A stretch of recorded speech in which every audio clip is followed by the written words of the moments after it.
Salutare! Astăzi vom face toate stațiile de metrou de pe Magistrala 4. Hai să începem. Stația de metrou Străulești de pe Magistrala 4 arată cam ceva de genul ăsta. Cam așa. Stația de metrou la Minorului așa. Bazilescu așa. Giului așa. 1 Mai așa. Grivița arată așa. Și mai există încă un nou model de grivița și este cu roșu și cu dungi negre. Da. Cam așa arată stația Basarab.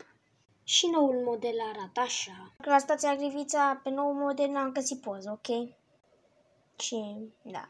Poze cu stația Gara de Nord n-am găsit, dar arată poze de pe Magistrala 1 cu Gara de Nord. Știi și Gara de Nord cu tunelul ăla lui acolo. Partea a doua, ce joaie cu Magistrala 1. Like, subscribe și am plecat.